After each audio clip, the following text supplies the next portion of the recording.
Okay, since I'm pretty new to well, oscilloscopes in general, and I wound up going through quite a process to debug an SPI issue that I had with a temperature and pressure sensor, I thought it'd be a good idea for me to make a quick video about what I need to know for the next time I have to do this, because I'm sure to forget most of it. And I'll probably forget to get most of it onto the video, so we'll see how this goes. But if anybody else gets any use out of this, this is a good thing. But my YouTube channel is largely for myself, I'm afraid. Let's see. So, of course, Tigger's got to have his say. I'm using all four channels at the moment. I'm using channel 1 for clock. Let me zoom in on this a little bit. If it's going to let me. There we go. I'm using channel 1 for clock. I'm using channel 2, which is down here for, let me bring up the decode menu. Okay, Tier's gonna have to sit in my lap while I do this or he's gonna freak out. Okay. So you can individually set, excuse me. So you hit math, which why decode is under math, I have no idea, but math and then decode. Let me see if I can do that again. I can say math, decode, and then a number of options here. I'll leave decode off at the moment because that is that's actually the default is to have it off. You will have to set what you're decoding. It's capable of doing parallel port, RS-232, I to C, SPI, etc. So the only one that I'm going to talk about here is SPI. So just poke the little button to select that. You're going to need to set which which probes you have on clock, master and slave out, master out, slave in. And right now I have channel 1 as clock, channel 3 is master in, and channel 2 is master out. I also have channel 4 hooked up here. That's the chip select, because the problem that I was trying to debug turned out to have something to do with a chip select issue. Evidently, the sensor that I'm using took chip select to essentially mean whether the chip was active during reset, not just communicating. So the rest of the time it allowed you to turn chip select off. Hey, the cat just bit me. Allowed you to, evidently he doesn't like me bad-mouthing my temperature sensor. Anyway, so if you deselected the chip while it was busy resetting, it would not reset. I have no idea why. It does allow you to deselect the chip while it does other things. You would communicate with it, tell it to do something, and deselect it, it would continue running that process, namely converting temperature and pressure to readable values, and then you would reselect the chip to download that data. But evidently reset didn't allow you to do that. So that's why I have 4 channels here.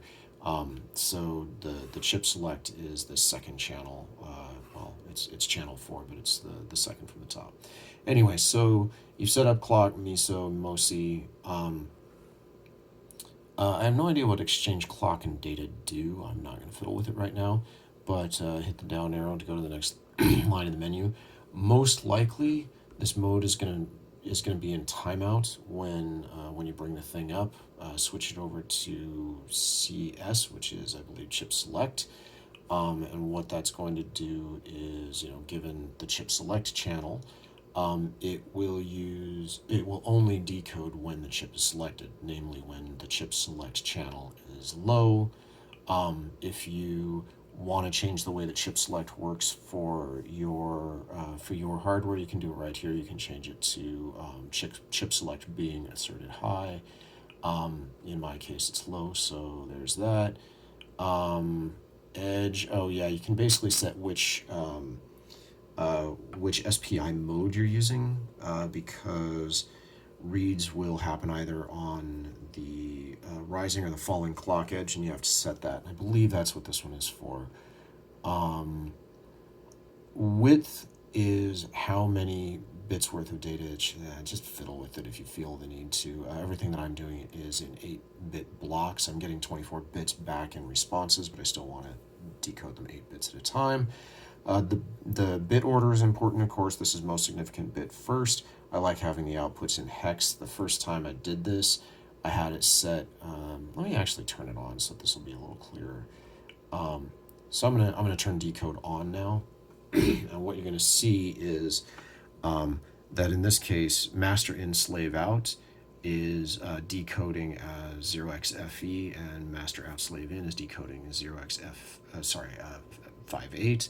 I'm not sure if there's any actual significance to what is going on with master in slave out while the master sending commands to the slave in with the MS5611, but it does.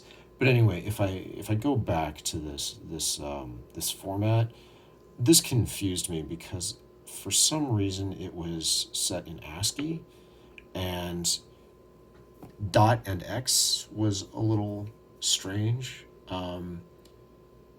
Dot especially being 0xFE, I think it's just it's a non-standard ASCII character, so I don't know why the hell they chose to do that. Anyway, you will want to have this on something a little more sensible for you. It will do binary. I just prefer to see it in hex because at a glance I can tell whether it's correct or not. Where did I put it? No, there we go. So let's put that back on hex. Have I fiddled with anything else? I don't believe that I have. There's been, quite a bit of wrangling to get this thing properly displayed on the screen, just between the horizontal and vertical zooms and positionings. One of the things that I intend to look for is whether or, I should probably talk about triggers. You know what, I'm going to leave that out. One of the things I'd really like to be able to do with this scope is save a configuration. I will have to look into that because what I'd like to do is the next time I'm doing something with SPI, I'd like to just be able to reload this configuration because it takes about 5 minutes to get it set up. But anyway, so that's what I've got. If anybody other than me ends up using this video and you have any questions, go ahead and post them. I'll be happy to try to help. It's how I learn as well as everybody else. So anyway, the goofy device on my desk is currently showing great hang gliding images. That's an old friend of mine.